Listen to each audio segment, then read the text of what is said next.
ایک مرتبہ عجیب قصہ ہوا ناظم آباد میں. مفتی وجیح صاحب ٹنڈو الیار کے شیخ الحدیث تشریف لائے اور خیر المدارس ملتان کے شیخ الحدیث تشریف لائے. میری داہنی طرف مفتی وجیح صاحب شیخ الحدیث ٹنڈو الیار، بائیں طرف کو شیخ الحدیث خیر المدارس ملتان، دونوں محدث بیٹھے ہوئے اور ایک دوسرے سے نہ سلام نہ دعا بیٹھے ہوئے. میں نے تعارف کرا دیا کہ یہ ٹنڈو الیار کے شیخ الحدیث ہیں، مفتی وجیح صاحب نام ہے ان کا. اور ان سے میں نے کہا یہ مولانا یہ ہیں شریف صاحب خیر المدارس کے شیخ الحدیث ہیں، وہاں خیر محمد صاحب رحمۃ اللہ علیہ صاحبزادے ہیں. اب جب تعارف کرا دیا تو دونوں کھڑے ہو کر معانفہ کر کے مارے خوشی کے رونے لگے اور کہنے لگے ہم دونوں ساتھ پڑھتے تھے، آج 35 سال کے بعد ملاقات ہوئی. کیونکہ داڑھیاں بڑی بڑی ہوئی، اس وقت تو داڑھیاں بھی نہیں تھی، لہذا پہچان نہیں سکے. جب معرفت نہیں تھی تو محبت نہیں تھی، اور جب معرفت ہو گئی تو محبت لازم ہو جاتی ہے اس کے لیے. معرفت اس لیے کرائی اسی لیے، مگر معرفت نہیں ہوتی جب تک بیچ میں کوئی معرف نہ ہو. جان پہچان کرانے والا بھی تو ہونا چاہیے.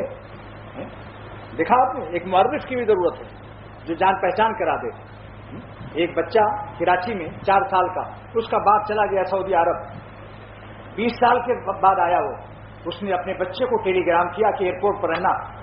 اب وہ 4 سال کا تو چھوڑ کے گیا تھا، 20 سال کے بعد وہ 24 سال کا ہو گیا. اب بابا کو پہچانتا نہیں، اور کراچی ایئرپورٹ پر بابا کا سے ملاقات ہو رہی ہے، بابا کو پہچانتا نہیں. بابا نے کہا بیٹا پانی لے آؤ، میرا بستر رکھ لو. ابا پہچان رہا ہے، بچہ نہیں پہچان رہا ہے. تو وہ کہتا ہے وہ کہ ارے ہٹو، ہم اپنے بابا کو تلاش کر رہے ہیں، ہم تمہارا بستر کیوں اٹھائیں اور تمہیں پانی کیوں لائیں؟ میں تمہارا کوئی نوکر ہوں، غلام ہوں.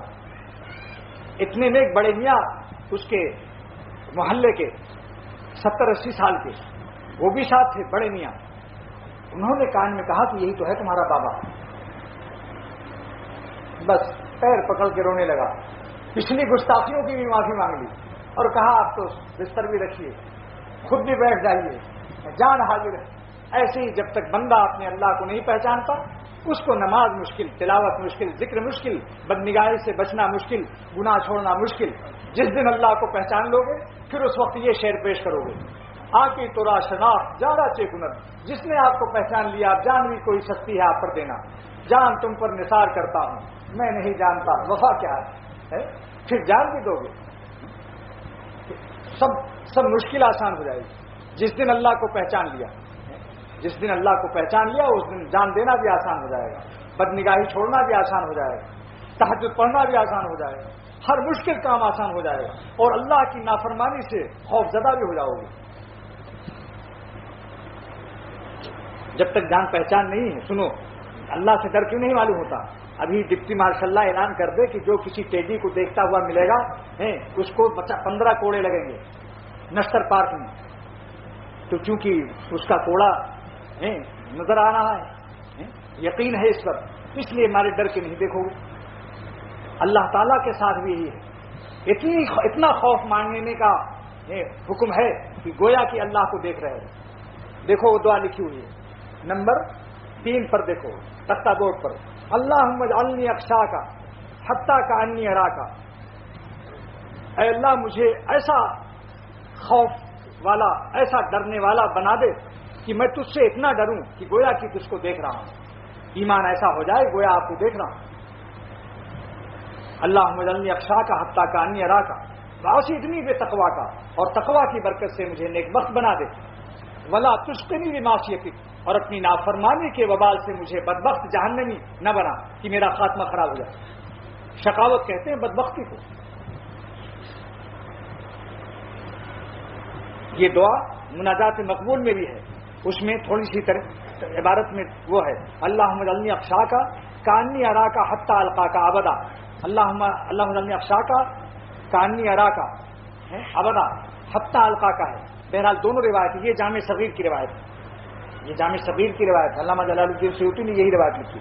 بہرحال مناجات مقبول میں بھی ہے.